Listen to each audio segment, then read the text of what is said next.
තාපගෝලය හෙවත් අයනගෝලය වායුගෝලයේ ඉහළින්ම පිහිටා ඇති ස්තරයයි. තාපගෝලයේ ඉහළ සීමාව කිලෝමීටර් 120ක් පමණ දක්වා විහිදෙනවා. මෙහි වාතය ඉතා තුනි. මුළු වායු ප්‍රමාණයෙන් මෙම කලාපයේ තියෙන්නේ 100%කටත් වඩා අඩු ප්‍රතිශතයක්. තාපගෝලයේ පහළ කොටස නයිට්‍රජන් හා අම්ලකර පරමාණු වලින් හැදිලා තියෙනවා. ඒත් ඉහළට යන විට නයිට්‍රජන් පරමාණු වලට වඩා අම්ලකර පරමාණු වැඩි. තාපගෝලය හෙවත් අයනගෝලයේ ලක්ෂණ. සූර්යයාගෙන් නිකුත් කරන අහිතකර පාරජම්බුල කිරණ අම්ලකර පරමාණු මගින් අවශෝෂණය කරන හින්දා එහි උෂ්ණත්වය වැඩි වෙනවා.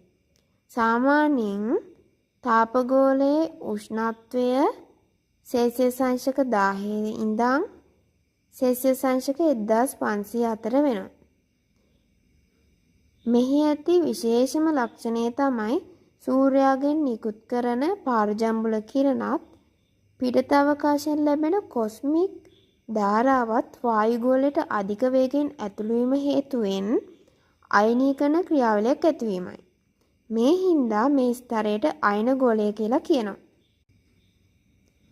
විශේෂයෙන් අයනගෝලය තුල විද්‍යුත් ක්‍රියාකාරීත්වයක් ඇති හින්දා කිලෝමීටර් 80ත් කිලෝමීටර් 100ත් අතර කලාපයේ විද්‍යුත් සන්නායක වායු පටලයක් පිහිටලා තියෙනවා. මේ විද්‍යුත් සන්නායක වායු පටලය තුලින් තරංග වලට විනිවිද යන්න පුළුවන්. විනිවිද යා නොහැකිය. විද්‍යුත් සන්නායක වායු පටලය තුලින් තරංග වලට විනිවිද යා නොහැකි හින්දා ඉහළ වායුගෝලයට යන ගුවන් විදුලි තරංග පරාවර්තනය කර අභ්‍යවකාශයට යාම වළක්වනවා මේ තාපගෝලය එහෙම නැත්නම් අයනගෝලය මගින්.